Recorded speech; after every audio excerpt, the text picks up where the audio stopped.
Olá, sejam todos muito bem-vindos. Vou apresentar o trabalho Altas Habilidades, Superdotação. Reapresentar é essencial para o atendimento do estudante no contexto da escola regular. Esse trabalho foi realizado por mim, professora Adriane, e pela professora Karina Rondini. Este trabalho trata-se de um relato de experiência de um momento de formação continuada numa escola pública municipal com uma média de 300 estudantes, 30 professores, sendo eles polivalentes e professores de disciplinas específicas, como arte, educação física e inglês. Participaram também estagiários da escola e professores auxiliares que acompanham os alunos elegíveis da educação especial. Nós temos 4 estudantes aqui identificados, né, com altas habilidades de superdotação e 4 com comportamentos de altas habilidades de superdotação. A motivação para fazer esse trabalho é a realidade observada no contexto da escola regular, quando percebe-se ainda, apesar de muitos estudos, conforme apontado pelas autoras citadas na tela, a falta de identificação e a fragilidade do atendimento às crianças com altas habilidades de superdotação nas salas de aula da escola regular.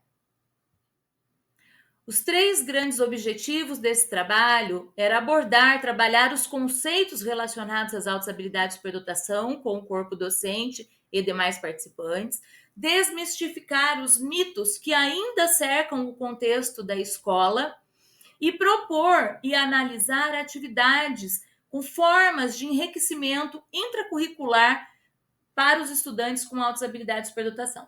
Para fazer esse trabalho, primeiro foi feito um levantamento de conhecimentos prévios dos participantes. E a atividade separadora foi uma dinâmica com cartões verdes e vermelhos, onde a formadora colocou várias afirmações à disposição e eles teriam que levantar, sinalizar se eram falsas ou verdadeiras as referidas afirmações. Nessa sequência, podemos verificar os mitos que foram apresentados nas afirmações que a gente apresentou no levantamento de conhecimentos prévios, para verificar se os professores, os participantes, identificavam como afirmativa verdadeira ou falsa. Na sequência, foi colocado o conceito das altas habilidades de superdotação e foi usado a legislação brasileira, quando se apresenta a pessoa com altas habilidades de superdotação, aquele que tem um potencial elevado em qualquer uma das áreas, isoladas ou combinadas, né? E que apresenta liderança, algum grau de criatividade, envolvimento com a aprendizagem na realização das tarefas na área de seu interesse. Então, trabalhou-se o conceito das altas habilidades de superdotação para, na sequência, dar continuidade à formação.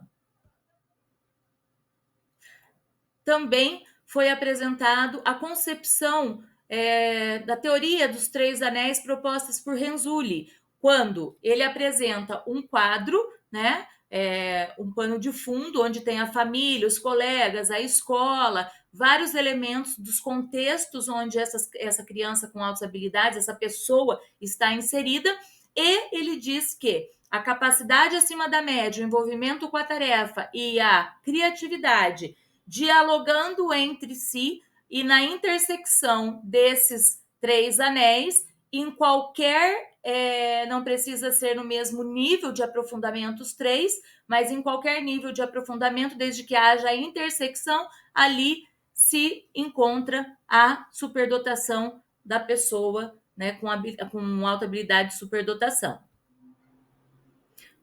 Também na sequência foi apresentado os tipos de enriquecimento curricular, o modelo também de Renzulli, né, modelo triádico, onde ele coloca o enriquecimento tipo 1, tipo 2 e o tipo 3. No entanto, em virtude do tempo da formação, que eram 8 horas destinadas a essa formação, nós fizemos um recorte apenas nas atividades de enriquecimento tipo 1, que são as atividades que podem ser feitas em sala de aula e que poderão levar a criança a certa maior curiosidade, da ampla variedade de atividades que o professor pode lidar, além do currículo regular. Então, geralmente essas atividades elas não pertencem ao currículo mesmo, elas vão além dessa proposta já prévia para todos os alunos aí do currículo regular. Analisando os resultados dessa formação e os impactos, né, do atendimento a essas crianças, foi possível observar por meio dos dados que 80% dos participantes já ouviram falar de altas habilidades de superdotação. Já sabem, já conhecem algo sobre a temática. No entanto, 20% desconheciam, nunca ouviram falar sobre essa temática. As maiores incertezas que se observou na dinâmica dos mitos foram as altas habilidades são um fenômeno raro, comparando sempre essas crianças a gênios, que elas têm que ser, né, algo assim, com uma contribuição inédita para a sociedade. Os estudantes com altas habilidades, eles caracterizam como ter um bom rendimento na maioria ou em todas as disciplinas.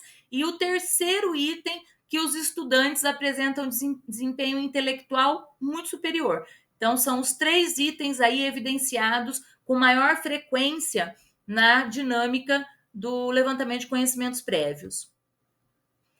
As incertezas, né, que corroboram também, apesar desses mitos terem sido bastante evidenciados, os 3, um outro item que requer um cuidado é o tipo de superdotação produtivo-criativa e requer estudos sobre isso, porque muitos dos professores não acreditam, eles perguntam o que é quando a gente apresenta os tipos de superdotação, que é a superdotação acadêmica, intelectual e a produtivo-criativa, eles perguntam, mas como algo que não pode mensurar?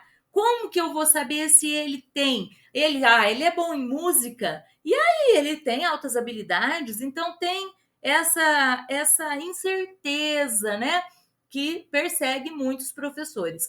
E aí as autoras citadas na tela dizem que a conscientização sobre a temática dos profissionais da escola é o primeiro passo.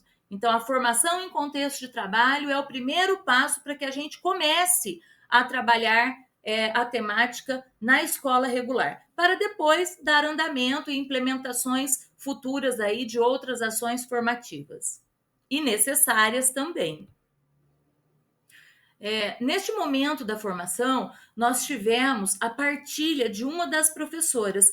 Dentre as professoras que têm o aluno identificado na sala de aula regular, uma delas tinha uma pasta com atividades propostas para aluna identificada por terceiros, né? Por avaliador externo. E ela partilhou essas atividades. Isso foi muito importante a fim de estimular o trabalho colaborativo também com os outros profissionais. As atividades revelaram imprecisões, sim, né, no tipo 1 de enriquecimento curricular, porque ela voltou bastante para aprofundamento da alta habilidade, da habilidade superior acadêmica, né? Então ela aprofundou, é uma criança de 3º ano, ela deu atividades de matemática e de português de 5º ano para a criança. E aí não diversificou do currículo regular, porém foi uma contribuição muito importante para que todos pudessem analisar, né, em loco atividades realmente realizadas pela criança.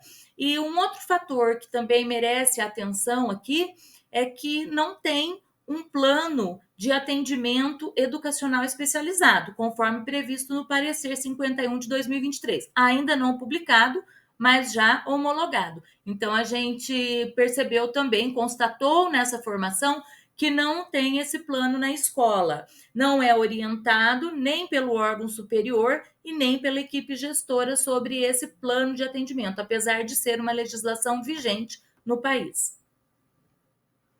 Observa-se, né, que a prática reflexiva dessas atividades que a professora compartilhou com os colegas e com as formadoras, ela é uma prática que proporciona você verificar o real conceito ali, você identificar nas atividades como que a criança trabalha, quais as atividades que o professor está dando de aprofundamento. Então, é uma prática reflexiva e que tem um resultado muito significativo para os participantes.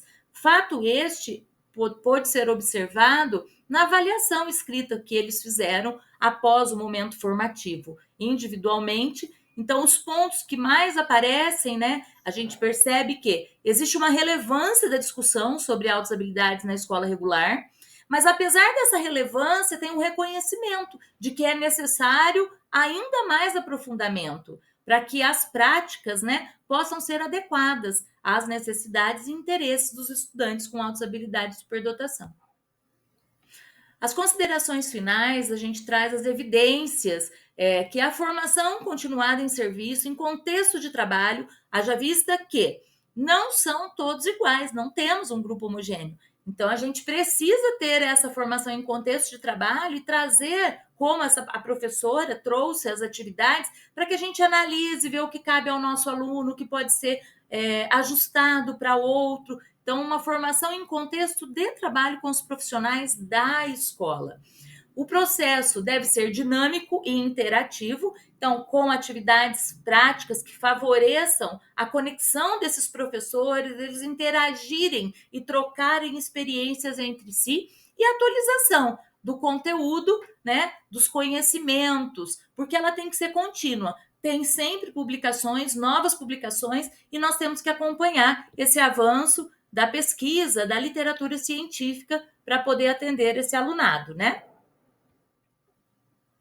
Claro que os desafios são constantes. Numa escola onde se preza pela inclusão, que é previsto na legislação brasileira, a gente encontra vários desafios. Isso é diário, mas exemplos práticos, exemplos que realmente estão sendo feitos, realizados na sala de aula, eles facilitam a internalização e a implementação da prática pedagógica recomendada, né? Que já foi estudada, que está sendo pesquisada. E esse processo formativo, ele se torna muito mais robusto e colaborativo. Isso é essencial para promover uma educação inclusiva e de qualidade para todos os alunos.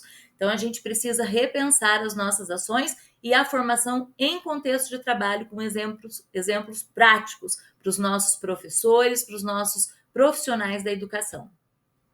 Caminhando para o final, eu gostaria de deixar aqui, junto com a professora Karina, a frase de Guimarães Rosa, quando ele diz: a vida é assim, esquenta e esfria, aperta e daí afrouxa, sossega e depois desinquieta. O que ela quer da gente é coragem. É coragem para estudar, para elaborar, para aplicar, para avaliar, para acompanhar, né? E de redefinir metas, se for o caso, ou seguir adiante. É o que a gente espera para as nossas crianças com altas habilidades de superdotação.